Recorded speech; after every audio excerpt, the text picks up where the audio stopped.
Hello, my name is Nonsi Yelelo. Welcome to the What If podcast. I am joined by Tendai. Tendai, how are you? Fantastic. How are you doing, Nancy? I am doing great. It's 2025. It's been a while since we did this, right? Yes. Yeah. The last time we were here, we had such a timeless conversation around philanthropy and funding. Yeah. And I think it just came at the right time because January 21, there was a turn of tables, a turn of events. Things just kind of went upside down, which is the reason why we're having this conversation. What are your thoughts on what happened in January? Yeah, it's like we're somewhere listening into things that were being hatched in the dark when we wrote the piece around philanthropy and kicking away the scaffold, yeah? Looking at African resource mobilization for social and economic impact. So it's a bit of a shock. I think everyone is shocked. Mm-hmm. There's no way I can say I was not shocked. But if we'd been tracking this thing properly, we would have noticed that it was coming. Not as dramatic as it did. Mm-hmm. No one expected the drama. It was very drastic. Yeah, we thought maybe we'll get a 36 months notice, a 5-year notice, like what other countries are doing. But this one was just like, bam, we're gone. So you recently wrote a paper called The Future of NGOs. Yeah. I don't know if before January we really were thinking about the future of NGOs. We just thought things are just going to go as usual, Sure. We're just moving forward. But what pushed that paper? What made you write about that? It's obviously the sort of the catalytic moment or the one that spurs us to say, oh, this is really the tipping point, is the cuts, the announcements by the President Trump's administration around, on the one hand, the 90-day, then eventual sort of cutting of saying no more USAID. So that's sort of like I said, the tipping point. Mm-hmm. But if you've really been tracking this systematically, the Americans were actually led to the party. The Europeans have been cutting for a while. Slowly, but surely. Slowly, but they've been doing it gradually.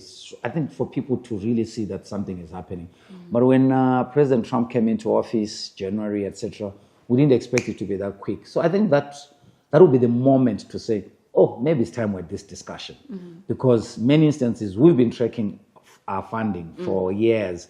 We began to track funding, especially during the COVID-19 period.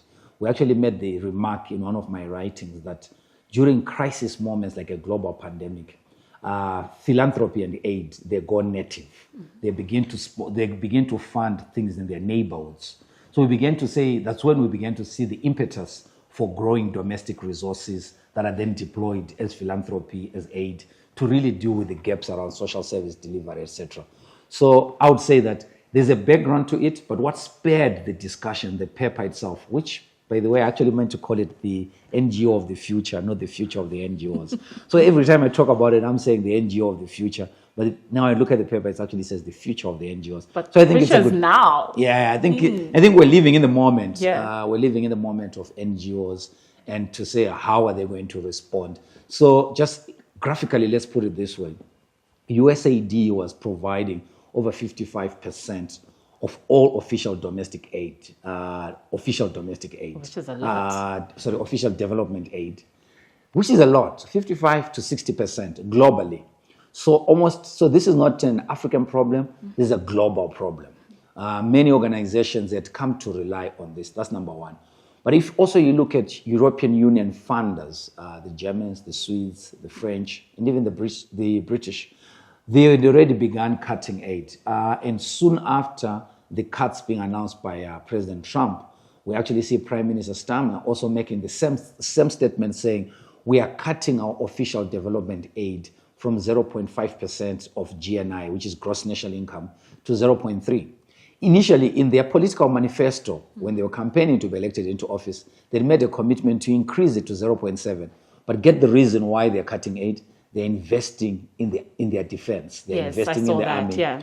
Switzerland is doing the same, investing in its own army. So Europe, because maybe it's the pressure again coming from the Americans to say, we've been carrying our European countries or the region as the North Atlantic Trade Organization, NATO, as our NATO partners, we've been contributing more, but we actually need to cut down. So by cutting down, European Union countries are feeling the pressure to also increase. The British as well, they've had to increase their allocations towards defense. But as they're doing that, they're underfunding or they're unfunding development. The domino effect of everything. But somewhat, it almost seemed like countries became braver when Trump stood up. It's like, we've been waiting for this moment, so we're going to pull back too.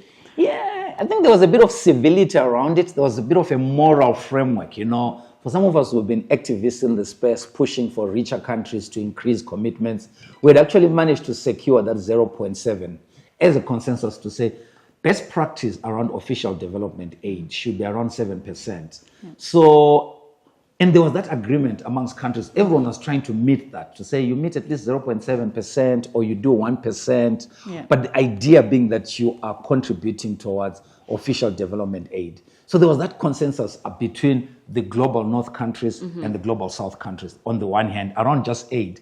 Then there was also another one which we're yet to unpack, the commitments to climate change, the just transition. Also, there have been a lot of agreements that have been made around how much richer countries will provide. But I think what the Trump administration has done, it has done to come and disrupt all those to say we're not party to this, we don't agree with this, etc. We're not signing up for it. And we are yet to see the European Union as a bloc or European Union members calling out the US government. What we're seeing is actually them following in the pattern of the US government.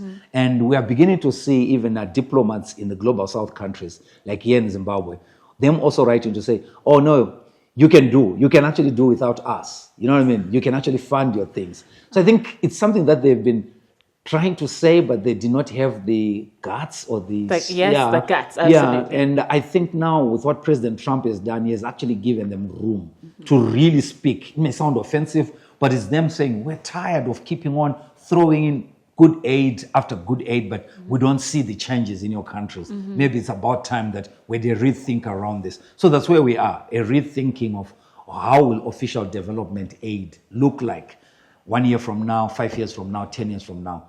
Is this disappearing or is it going to emerge in a certain way, in a certain framework? We'll see.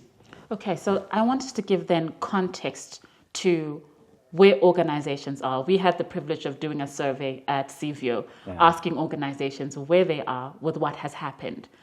We made observations around that. Yeah. And you have the privilege of sitting on different boards, of interacting with different entities. You have like a global view, a bird's eye view of what's happening. Could you just share with us some of the things that you see?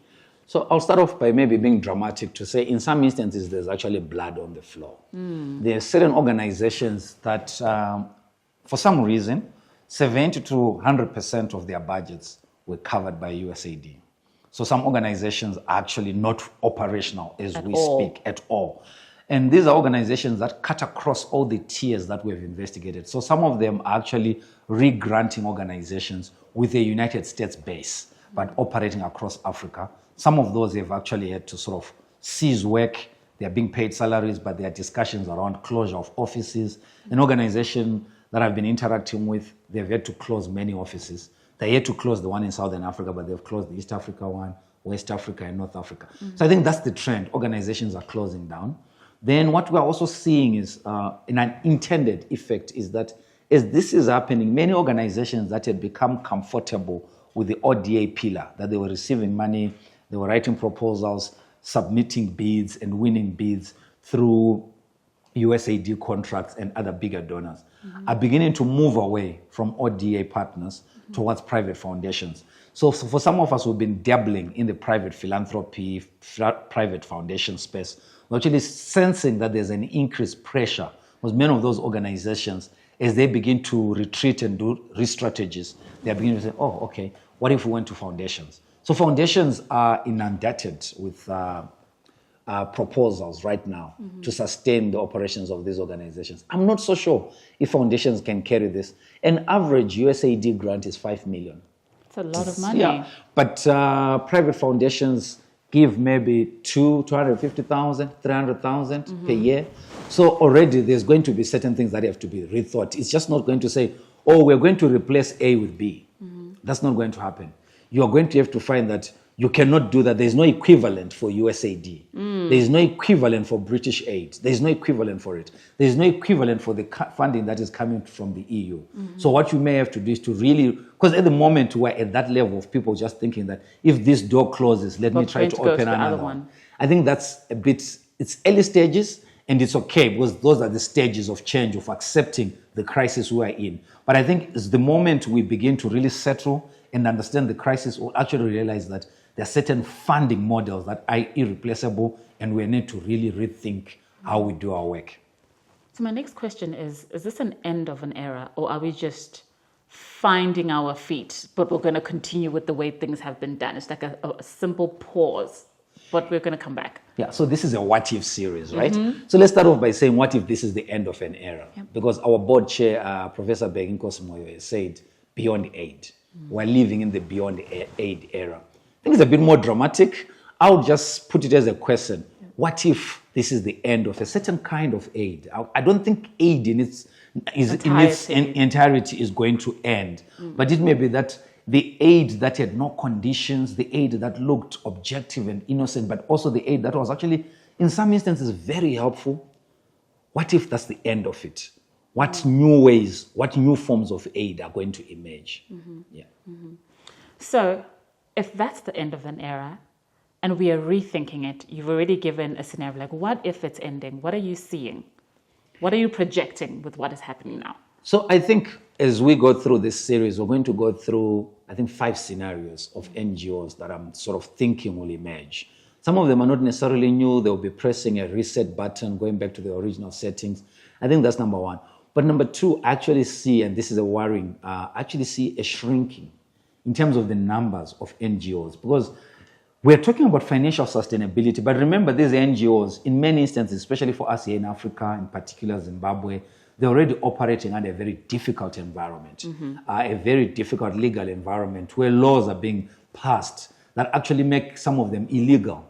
So dealing with the pressures of legality or illegality and pressures of financial sustainability is going to lead to the demise or the closure of quite a number of organizations. So it's going to affect, number 1, the practitioners within NGOs, but also the beneficiaries, those who've been benefiting from the NGOs that have been sort of rolling out services, projects, etc. So I think that's where we need to be zeroing in on, to say this thing that we're discussing today is not by itself. It's coming to compound an already difficult situation. Because for years we've been talking about the shrinking space legally, but now it's shrinking more because we don't even have the financial resources to respond to the challenges that are being imposed by governments. Do you think that then this sets the tone or the foundation for organizations to be controlled because they're desperate? Yeah, I think, we used to say the Akwangos, and we used to call these quasi non-governmental organizations. When you say quasi, we're saying they're not really fully NGOs. They are quasi in the sense that they are being controlled by somebody. They could be controlled by governments. So they are introduced into a space, number 1, to set the tempo, but number 2, to align with government objectives and policies.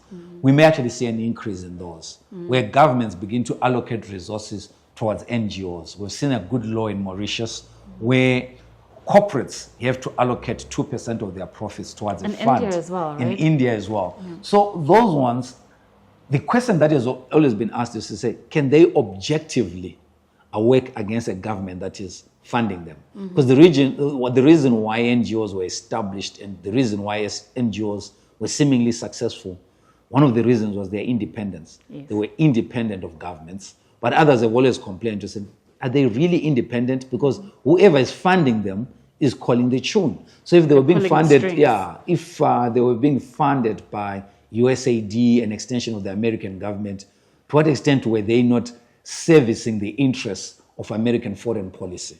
That's been the criticism. That's why you find in countries like Zimbabwe, NGOs have been called regime change enablers or agents of regime change, and USAID as a regime change enabler. So I think there's a convergence between what President Trump is doing and also the congealing of an authoritarian moment to say the NGOs that have been making noise are also closing down. So right now, I don't see the Americans fighting for NGOs in Africa to say, oh, your laws are impeding against NGO freedom. When you're no longer funding them, you're no longer interested in them. It's not your business So, anymore. so I think we are at a very epochal moment to say, where are we exactly going? How strong are our roots to really fight for our space? And how can we actually make sure that we are sustainable for the future?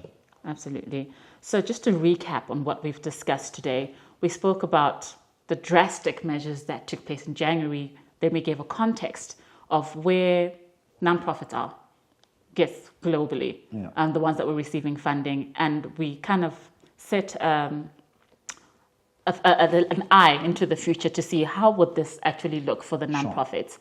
And now I want to just close with some ideas, just some thoughts that you have around what we've spoken about. In your paper, you talk about how NGOs came about because they were considered more agile, they were more responsive, they didn't have the red tape, the bureaucracy around them. But we are seeing them almost rolling back because of what has happened. Just your closing remarks on that. Yeah, so I think the growth of NGOs since sort of the Second World War and them expanding as part of a development package, as part of the last mile service providers, but also being released from the center of development, because in other regions we didn't have sophisticated NGOs. Over time, they begin to mimic multinational corporations. They begin to look like large bureaucracies with large centers, et cetera, with huge overheads. So that advantage that was supposed at the beginning was beginning to dwindle. NGOs had become highly bureaucratic. They were beginning to look like a government, to look like maybe the United Nations, et cetera, the big ones. So there was always that unevenness in the space. When you said, I work for an NGO, what did you really mean? Because you could be working for a community-based organization, or you could be working for an organization working at district level, or an organization that is working at national level, or you could be working on an international NGO. All those come up with, they have different structures, but one of the common framings was they were all funded. But in some instances, the smaller ones were being funded by NGOs. So I think the first layer that is really under threat is the INGOs, because they're the ones who were trusted with millions by entities like USAID and many others. So the real challenge is to say, how will INGOs with their large bureaucracies spread across the globe, how will they survive given the collapse of funding? Absolutely love how you've just explained that. Okay. So we're going to call it a day for this particular episode. I think you've done a great job of just giving us the context of where we are and what is possible. So join us in the next podcast as we continue to discuss NGOs and what is possible and where we are going. So if you'd like to see more of us, we have a YouTube page on CVO TV. You can follow us there. If you'd like to see this paper that we spoke about in particular about the future of NGOs, you can find it at www.cvoinstitute.org. It's called The Future of NGOs. Join us again. We look forward to talking to you soon. Bye for now. Cheers.